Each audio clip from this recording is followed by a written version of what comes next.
Di sisi yang lain juga kita menyertakan niat mendapatkan barokah dari Allah Subhanahu wa Ta'ala. Di sisi yang lain juga mengingatkan kita agar kita meluruskan niat.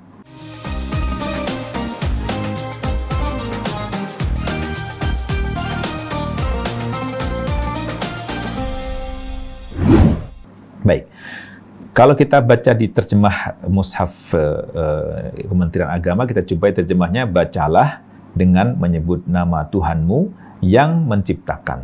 Khalaqa, menciptakan, telah menciptakan, bentuk lampau ya. Jadi khalaqa, bentuk lampau, jadi telah menciptakan. Ya, nggak dijelaskan, diterjemah secara detail karena bakal panjang kalau diterjemahkan harfiah ya. Maka diterjemahkan secara makna, tapi nggak dijelaskan secara harfiahnya. Jadi Iqra bismi rabbikal ladzi khalaq.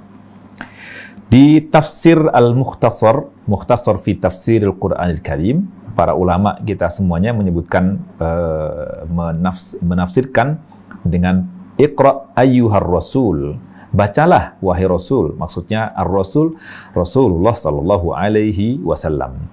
Ma yuhikallahu ilaik, bacalah apa-apa yang diwahyukan oleh Allah, apa yang Allah wahyukan kepadamu. Muftatihan bismi rabbika, ya, dimulai muftatihan, memulai, membukanya dengan bismi rabbik. Jadi permulaan kita membaca dimulai dengan menyebut nama Allah. Menyebut nama Allah ini artinya kita menyertakan Allah Subhanahu wa Ta'ala dalam aktivitas kita. Di sisi yang lain juga kita menyertakan niat mendapatkan barokah dari Allah Subhanahu wa Ta'ala. Di sisi yang lain juga mengingatkan kita agar kita meluruskan niat. Jadi bukan karena siapa-siapa, Iqra bismi rabbika alladzi khalaqa jami'a al-khalaiq, alladzi khalaqa jami'al khalaqi. Allah Subhanahu wa Ta'ala yang Tuhanmu yang telah menciptakan seluruh makhluk, semua makhluk, jami'al khalaiq. Ini dalam tafsir Mukhtasar, tafsir singkat, berkaitan dengan ayat Iqra bismi rabbikal ladzi khalaq. Ya, begitu juga makna yang disampaikan oleh Syekh Wahbah Az-Zuhaili dalam At-Tafsirul Munir, yang maknanya Iqra bismi rabbik, mulailah membaca Al-Qur'an. Maksudnya di sini Iqra bismi rabbika ibtadi qira'atal Qur'ani, mulailah bacaan Al-Qur'an muftatihan, dengan membukanya dengan menyebut nama Tuhanmu. Jadi memulai bacaan itu ibtadi dengan pembuka bismi rabbik, dengan menyebut nama Tuhanmu. Muftatihan au musta'inan, atau makna yang lain bahwa bukan sekadar membuka dengan nama Allah, tapi juga dalam rangka isti'anah, mohon pertolongan, mohon ya bantuan kepada Allah Subhanahu wa Ta'ala agar kita mampu merealisasikan niat dari membaca itu sendiri. Jadi kita mampu untuk membaca itu bukan karena kehebatan kita. Kita bisa menghafal bukan karena otak kita, bukan karena kecerdasan kita, tetapi itu semua karena isti'anah, pertolongan dari Allah. Ini penting buat kita tanamkan pada diri kita. Pertama, agar kita tidak bersandar pada kemampuan yang kita miliki saja. Agar kita menggantungkan itu kepada Allah. Agar kita mohon berdoa kepada Allah dalam segala aktivitas kita. Membaca, menghafal, dan sebagainya. Yang kedua juga, agar menyadarkan kita semuanya bahwa kalau kita mampu, itu bukan karena kehebatan kita, tetapi karena Allah memberikan bantuan, Allah memberikan pertolongan kepada kita sehingga kita mampu untuk menyerap ilmu, sehingga kita mampu untuk menghafal. Allah beri kemampuan pada kita. Sekiranya Allah halangi kita untuk bisa meraihnya, untuk mendapatnya, maka kita tidak akan bisa mendapat atau meraih ilmu yang kita harapkan itu. Sehebat-hebatnya orang, kalau ditutup dari Allah Subhanahu wa Ta'ala atau Allah menutupnya dari mendapat hal itu, maka nggak mungkin bisa dapat. maka kita diingatkan, Iqra bismi rabbik. Iqra bismi rabbik. Jadi bukan sekadar membaca terus kita mampu, enggak. Ya. Alladzi khalaqa kulla syai', yang telah menciptakan segala sesuatu. Jadi di sini Allah Subhanahu wa taala juga mengenalkan dirinya bahwa Allah itu adalah Khaliq. Allah itu pencipta. Juga mengenalkan siapa kita sebagai manusia, sebagai makhluk kita. Bahkan nanti ditegaskan di ayat yang keduanya, khalaqal insana min 'alaq. Bagaimana kedudukan kita, siapa sesungguhnya kita. Jadi baru pertama turun, atau yang pertama turun ini, Allah Subhanahu wa taala langsung mengenalkan siapa dirinya, juga mengenalkan tentang siapa kita, mengenalkan siapa manusia ini. Dan pada dasarnya, secara fitrah, secara naluri, manusia itu mengenal dirinya sebagai makhluk. Kalau kita coba perhatikan di berbagai pertanyaan yang Allah Subhanahu wa taala lontarkan dalam Al-Qur'an kepada Quraisy pada masa itu, ketika ditanya wala in sa'altahum man khalaqas samawati wal arda, kalau ditanya siapa yang menciptakan langit dan bumi, mereka la yaqulunallah, mereka pasti menjawab Allah yang menciptakan itu. Jadi fakta yang tidak bisa dipungkiri bahwa manusia sebenarnya secara fitrah itu mengenal Allah Subhanahu wa taala melalui dirinya, melalui diri manusia itu sendiri. Alladzi khalaq. Ya, jadi Allah Subhanahu wa taala di sini menyifati dirinya dengan zat yang maha menciptakan untuk mengingatkan kita atas nikmat yang pertama dan yang paling agung. Ini disebutkan oleh Syekh Wahbah dalam At-Tafsir Munir, Iqra bismi rabbikal ladzi khalaq wa qad wasafallahu lana nafsahu bi annahul khaliq. Ya. Allah Subhanahu wa taala telah mensifati dirinya bahwa dia itu adalah Al-Khaliq, yang menciptakan. Untuk apa? Litadzkiri. Mengingatkan kita bi awwalin ni'ami wa a'zamiha. Mengingatkan kita akan nikmat yang pertama dan yang paling besar, yang paling agung. Gitu. Yaitu nikmat penciptaan diri kita dan juga nikmat kita bisa membaca. Ya, di sini wal muradu al-amru minallahi linabiyyihi bi an yasira qari'an.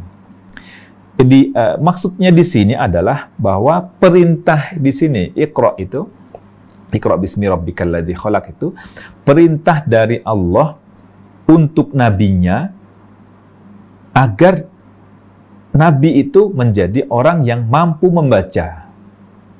Ya, bi ayyasira qari'an bi qudratillahi alladhi khalaqahu wa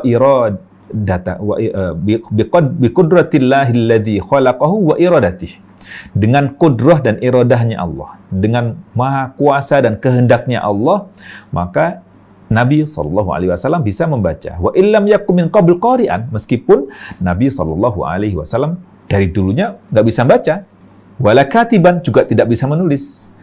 Itu. Fa man khalaqal kauna qadirun ala ayyujida fihil qira'ah. Ya. Allah Subhanahu wa taala yang menciptakan jagat raya ini pasti mampu untuk bisa membuat Nabi SAW bisa membaca. Begitu juga mengingatkan kita semuanya bahwa yang membuat kita bisa membaca adalah Allah Subhanahu wa taala.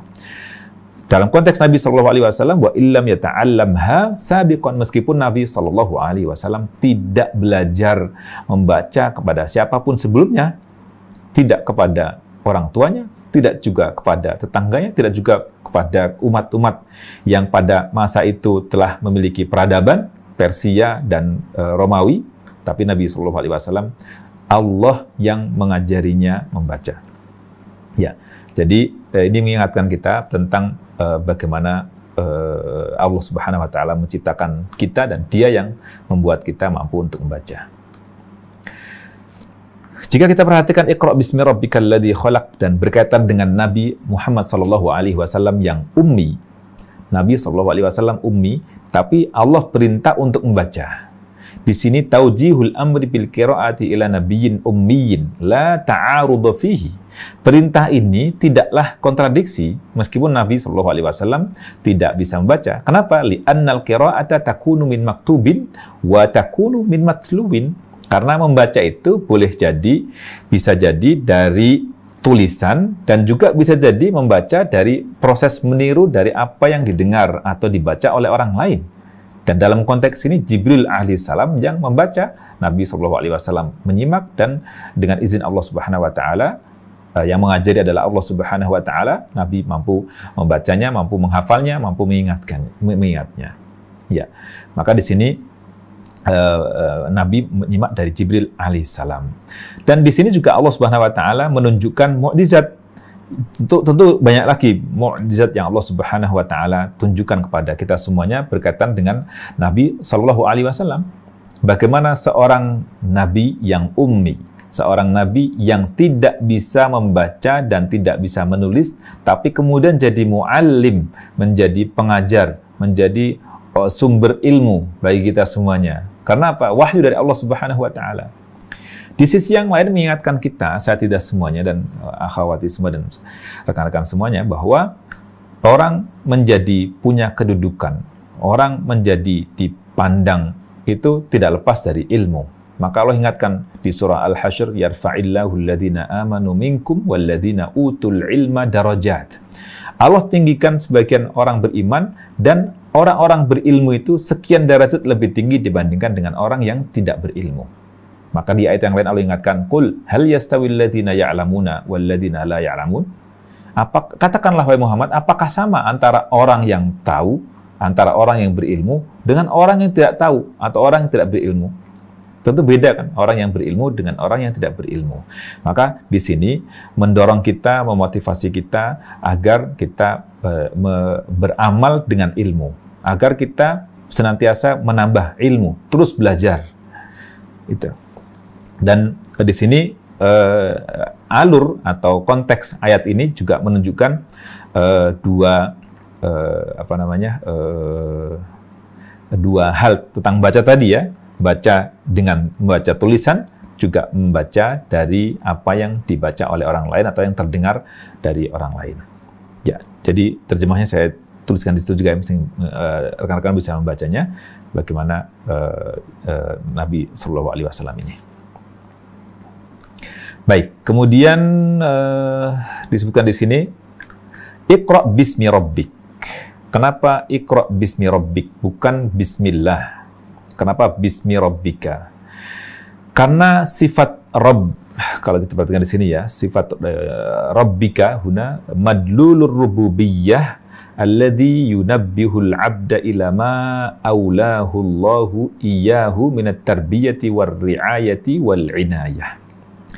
Dari makna Rabb, Iqra bismi rabbik. Rabb itu mengisyaratkan kepada kita tentang rububiyah Allah, tentang ketuhanan Allah dalam konteks tadi yang aktivitas memberi fasilitas, mengajari kita, mengatur dan segala macamnya, menciptakan itu adalah aktivitas rububiyah. Sifat rububiyah yang dimiliki oleh Allah Subhanahu Wa Taala. Jadi rububiyah itu berkaitan dengan Rabb. Dan makna rububiyah itu adalah di sini ada makna tarbiyah, makna membina, ada makna riayah, makna memelihara, menjaga, mengayomi, wal inayah, dan menolong, membantu, memberi fasilitas. Itu di makna Rabb. Maka Iqra bismi rabbik mengingatkan kita tentang bahwa Allah Subhanahu Wa Taala memberikan fasilitas itu. Allah yang mendidik kita, Allah yang menjaga kita, Allah yang menolong kita. Ya. Karena Allah Subhanahu Wa Taala idir rabbu yaf'alu li'abdihi ma yuslihuhu. Allah Subhanahu Wa Taala melakukan apapun yang akan memberi maslahat bagi hambanya, akan memberikan manfaat dan kebaikan bagi hamba-hambanya. Ya. Dan termasuk kesempurnaan pemberian maslahat Allah Subhanahu Wa Taala yang paling sempurna dari karunia maslahat itu adalah Allah mengutus seorang Rasul, yaitu Rasulullah Sallallahu Alaihi Wasallam, yang membacakan wahyu Allah Subhanahu Wa Taala dan di dalamnya ada khabar, ada informasi dunia dan akhirat. Masya Allah. Jadi ini adalah karunia terbesar. Kemaslahatan yang paling besar itu adalah ketika Allah mengutus seorang Rasul, Rasulullah SAW kepada kita semuanya, yang dengannya kita bisa membaca wahyu dari Allah Subhanahu wa Ta'ala. Kita bisa membaca firman Allah Subhanahu wa Ta'ala. Kita bisa tahu informasi tentang akhirat di dalamnya. Kita juga bisa dapat berita masa lalu yang kita tidak ketahui sebelumnya. Jadi Al-Quran ini, subhanallah, Masya Allah, di dalamnya merupakan kandungan ilmu yang sangat luar biasa. Maka teramat sangat sayang kalau kita hanya bisa mengucapkannya, membacanya secara lisan tanpa memahami kandungannya. Meskipun, sekali lagi, bahwa kita bisa membaca dengan baik dan benar itu adalah satu keistimewaan. Di antara sekian keistimewaan yang hendaknya juga kita raih juga, selain juga memahami kandungannya. Dibanding dengan mereka yang tidak bisa membaca, Masya Allah. Jadi, ini karunia besar dari Allah Subhanahu wa Ta'ala. Dan bentuk perhatian Allah Subhanahu wa Ta'ala kepada kita semuanya, maka Allah utus seorang Rasul pada kita semuanya, meskipun beliau ummi, huwallazi arsala rasul, huwallazi ba'atha fil ummiyina rasulan minhum yatlu alaihim ayatihi wa yuzakkihim wa yu'allimuhumul kitaba wal hikmah. Allah mengutus seorang nabi yang ummi kepada umat yang ummiyah, umat yang juga ummi juga pada masa Nabi SAW. Quraisy tidak bisa membaca dan menulis. Yatlu alaihim ayatihi, membacakan ayat-ayatnya, ayat Allah SWT. Yuzakkihim, juga membersihkan hati mereka. Setelah yatlu alaihim ayatihi, membacakan ayat-ayatnya kepada mereka. Wa yuzakkihim, membersihkan hati mereka. Wa yu'allimuhumul kitab wal hikmah. Mereka, Nabi SAW juga mengajarkan kitab wal hikmah, mengajarkan Al-Quran dan hikmah, hadis-hadis Nabi SAW. Alhamdulillah ala hadhihi ni'am. Kita bersyukur kepada Allah Subhanahu wa Ta'ala atas karunia yang banyak ini, khususnya nikmat diutusnya Rasulullah SAW kepada kita sebagai umat terakhir ini, dengan membawa nikmat yang besar juga, yaitu Al-Quran. Alhamdulillahi ala hadhihi ni'am. Baik. Iqra bismi rabbikal ladzi khalaq.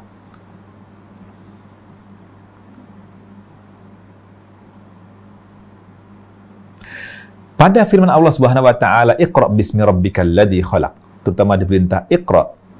Diperintah Iqra ini mengingatkan kita dan mengingatkan Rasulullah SAW, juga menumbuhkan perasaan pada diri Nabi SAW dan juga pada kita semuanya, bahwa yang Allah Subhanahu wa Ta'ala wahyukan ini adalah risalah, adalah pesan, adalah pesan yang besar dari Allah Subhanahu wa Ta'ala. Dan mengingatkan kita semuanya ketika disebutkan Iqra, bahkan disebutkan bismi rabbik, mengingatkan bahwa yang dibaca itu bukan sembarang kata-kata, bukan sembarang ucapan, bukan sembarang ungkapan, tapi ini adalah firman Allah, bukan kata-kata selainnya, bukan kata-kata makhluk, tapi ini adalah firman Allah. Bahkan bukan perkataan Rasulullah SAW, tapi ini adalah firman Allah. Jadi Nabi SAW hanya menyampaikan, membacakan ayat-ayat Allah Subhanahu wa Ta'ala. Ya, ini makna Iqra bismi rabbika, atau Iqra dan rabbika.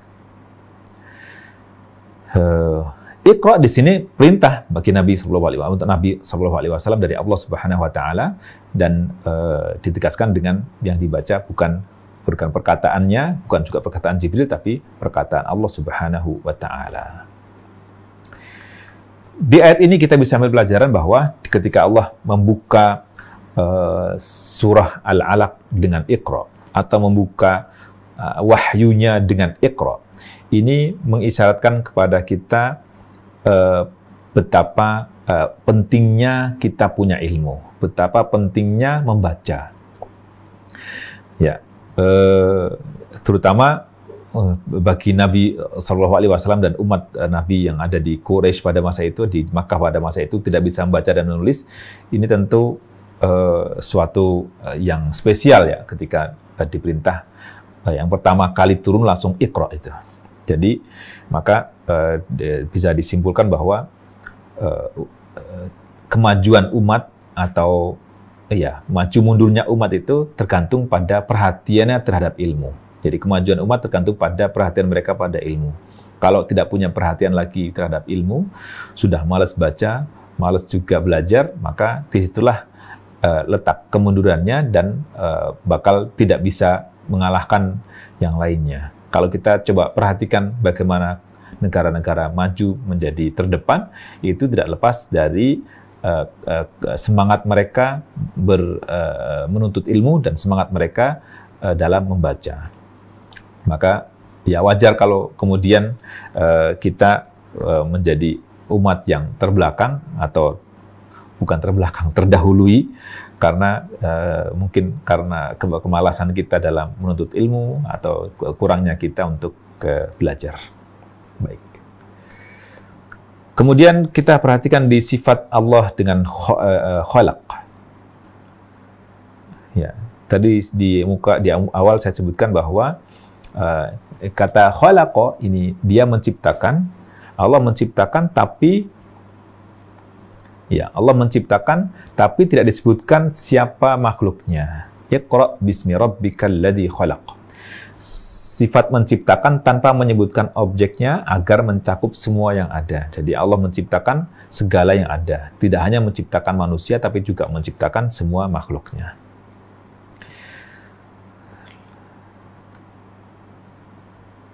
Ya. Iqra bismi rabbik. Di sini kita perhatikan al-amr bil qiraati taklifun li tahammulil wahyi.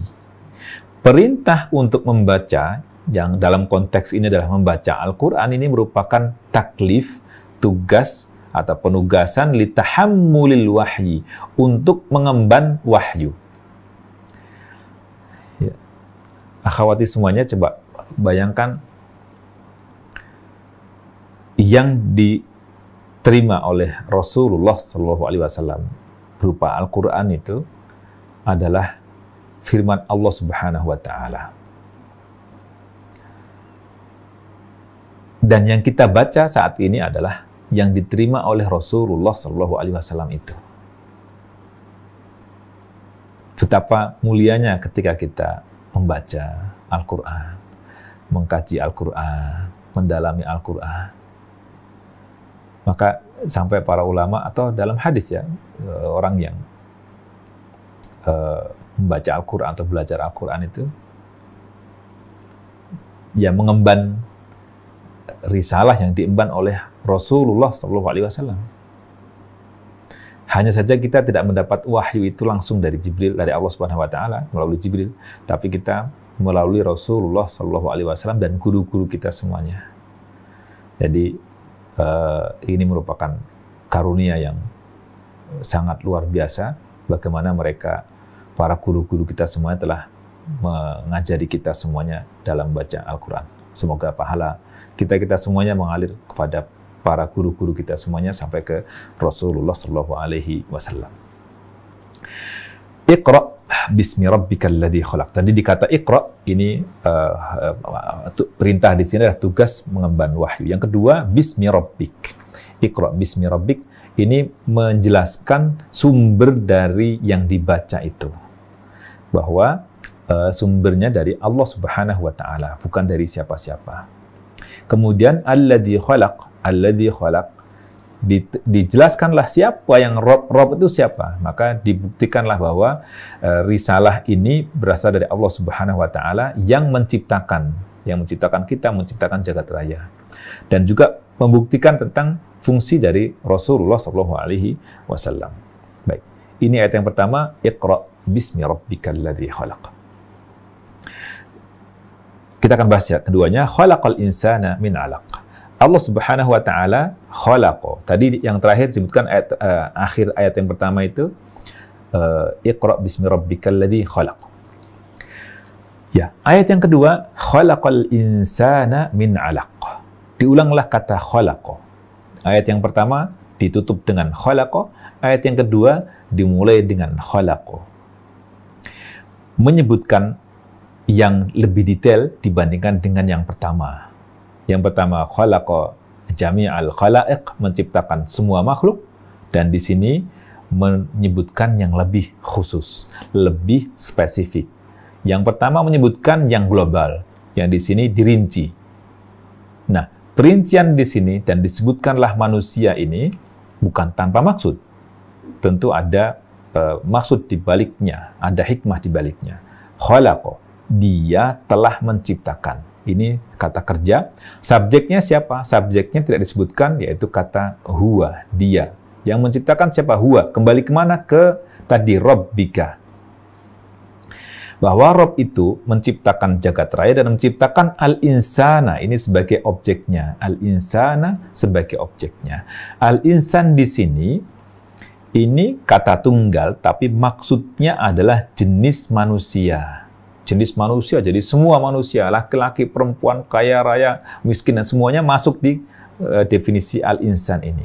Khalaqal insana kullah, menciptakan semua manusia. Dari apa dia? Min alaqin. Min alaqin, dari suatu min alaqin diungkapkan dengan nakirah atau indefinite, segumpal darah. Segumpal darah yang mana? Tidak disebutkan secara definite al-alaq ini. Tapi khalaqal insana min alaqin. Alaq ini bentuk jamak dari alaqah. Alaq bentuk jamak dari alaqah. Apa artinya alaqah? Alaqah itu segumpal darah yang menggantung lah itu. Ya. Khalaqal insana min alaq, menciptakan manusia dari alaq. Mungkin ada yang bertanya atau mempertanyakan atau protes.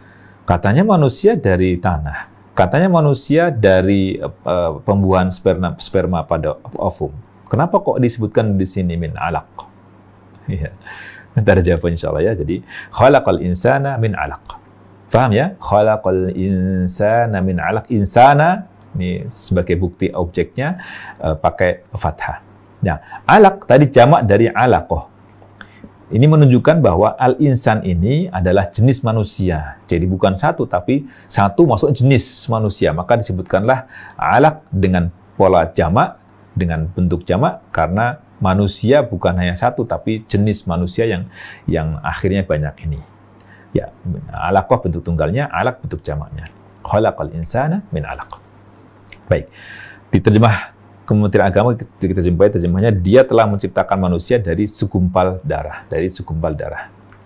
Baik, khalaqal insana min qit'ati damin mutajammidatin ba'da an kanat nutfah. Dijelaskan di tafsir Al-Mukhtasar, Mukhtasar fi tafsir Al-Quran Al-Karim.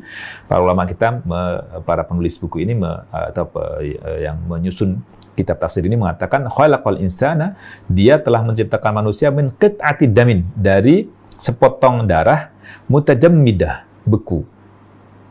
Ya. Ba'da an kanat nutfah, setelah sebelumnya berupa nutfah, berupa sperma atau air mani. Ya. Gitu. Jadi alaqah itu salah satu dari fase perjalanan manusia. Fase dari perjalanan janin, dari tadinya sperma, terus dari pembuahan, terus dan seterusnya sampai pada proses menjadi alaqah. Baik. Ya.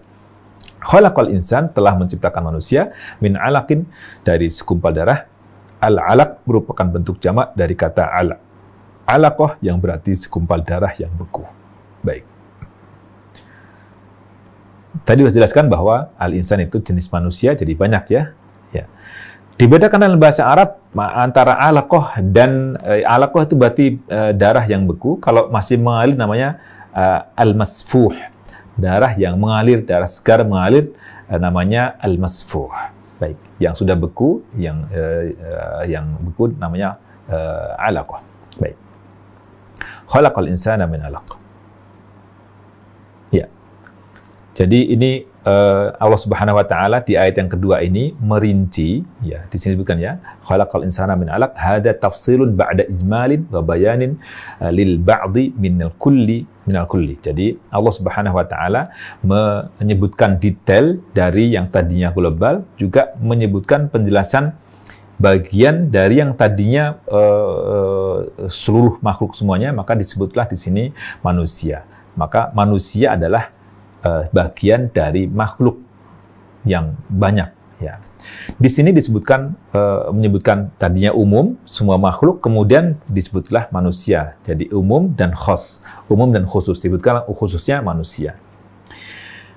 Ya, di sini juga mengingatkan kita semuanya, seyogyanya manusia ini mengakui yang ia tidak ketahui sebagaimana ia mengetahui dirinya sendiri. Manusia hendaknya mengenal dirinya siapa, bagaimana proses penciptaannya, bagaimana hakikat hidupnya, bagaimana bahwa hidup ini di dunia nggak selamanya, bahwa manusia itu dari tadinya lemah menjadi kuat, dan seterusnya. Itu fakta yang harusnya difahami, disadari oleh manusia seperti kita ini. Ya, ketika kita menyadari yang dekat, yang bisa kita lihat, yang bisa kita perhatikan diri kita sendiri ini, maka hendaknya hal itu menyadarkan tentang Khaliq, tentang Allah Subhanahu wa Ta'ala.